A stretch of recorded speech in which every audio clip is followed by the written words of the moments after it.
মানুষ করছেন না আপনি, যে সন্তান রেপ করার সময় আপনার কথা একবারের জন্য মনে করে না। আপনি কোন ঘরের সন্তানকে মানুষ করছেন না, যে সন্তান একটা মেয়েকে ইফতিজার করার সময় ভাবে না তার ঘরে একটা বউ আছে। আমি আমার সরকারকে তিনটা আমার আর কত ভিডিও সরকারের কাছে আমার তিনটা আবেদন রয়েছে। একটি, অনতি বিলম্বে ট্রাইব্যুনাল গঠন করুন, যথাযথ বিচার ব্যবস্থা করুন।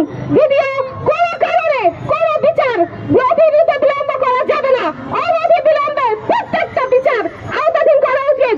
আর সকল দর্শককে আমাদের সামনে, জনগণের সামনে এমন ভাবে তাদেরকে শাস্তির ব্যবস্থা করুন, পরবর্তী 100 প্রজন্ম পর্যন্ত জানি মনে রাখে যে দর্শকের বিচার কি ধরনের হয়। দর্শন করতে গেলে জনগণের বুক কাঁপে যে আমি আমার বোন, মা, ভাই, নিজের রিলেটিভ সকলের ক্ষেত্রে অন্তত তাদের এইটুকু তলব মানে যে আমি কার সাথে এবং কিভাবে কাদের সাথে ব্যবহার করছি।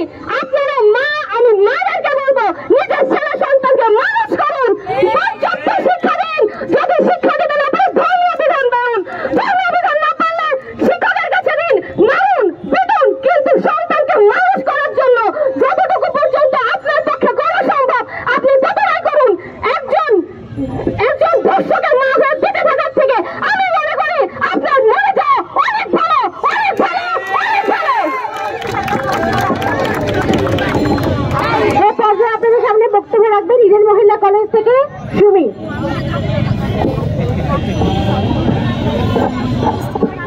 সংগ্রামী বন্ধুগণ, আপনারা জানেন যে আমরা কি কারণে এখানে সমবেত হয়েছি। খুব লজ্জা লাগে যে আজকে আমাদের দেশে এরকম পরিস্থিতিতে আমাদেরকে দাঁড়াতে হচ্ছে যেখানে ধর্ষণ হচ্ছে, ধর্ষকদের বিচার হচ্ছে না। তাহলে আমিও বলতে চাই যে আর কতগুলো ধর্ষণ হলে তারপর আপনাদের টনক ধরবে, আপনারা বলবেন যে ধর্ষকদের এবারে শাস্তি দেওয়া উচিত। তাই বলতে চাই যে এই যে তনুজে হত্যা হলো যে ক্যান্টনমেন্টের ভেতরে, সেইটার প্রমাণ তো আছে, তার প্রমাণ থাকা সত্ত্বেও তাদেরকে কেন আপনারা ধরলেন না? এই যে মুনিয়া যে আনবির যে বসুন্ধরা এমডি যে আনবির, তার তাহলে হত্যা হয়েছে, ধর্ষণের শিকার হয়েছে, হত্যা করা হয়েছে, ফাঁসি দেওয়া হয়েছে, তাদেরকে কেন আপনারা ধরলেন না? এই যে নুসরাত, সেটা একটা মাদ্রাসার শিক্ষার্থী ছিল, মাদ্রাসায় পড়তো, তাহলে মাদ্রাসার শিক্ষার্থী হয়ে সেই সুযোগদের দ্বারা যে নিগৃহীত হয়েছে এবং ধর্ষণের শিকার হয়েছে, গ্যাং রেপের শিকার হয়েছে এবং সর্বশেষে তাকে আগুন পুড়িয়ে মারা হলো, তাহলে তারও বিচার কেন আপনারা করলেন না? আজকে আর কতগুলো এরকমই হলে আপনারা বিচার করবেন। তাই স্বরাষ্ট্র উপদেষ্টার কাছে বলতে চাই যে আপনি অনতিবিলম্বে এই সাবুদীয় যে দর্শকদের সাজা আছে সেই উপযুক্ত সাজা দিয়ে তাদেরকে করুন। তা না হলে আমরা কোনো মতেই আমরা নিরাপদ থাকছি না। আমরা আজকে রাস্তায় বের হবো, বাসে চড়বো, ট্রামে চড়বো, কোথায় আমরা নিরাপত্তা বোধ করবো? কোথায় আমরা নিরাপদ বোধ করছি না।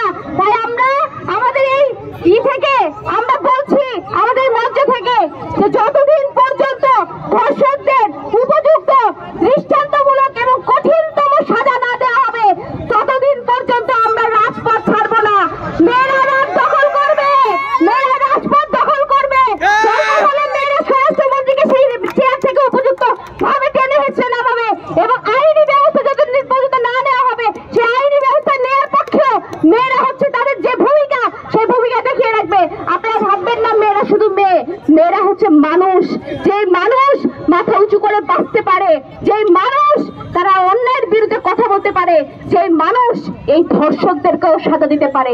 তাই আমরা এমন একটা জায়গায় এসে পৌঁছেছি যেখানে আমাদের সমস্ত পচে গলে গেছে।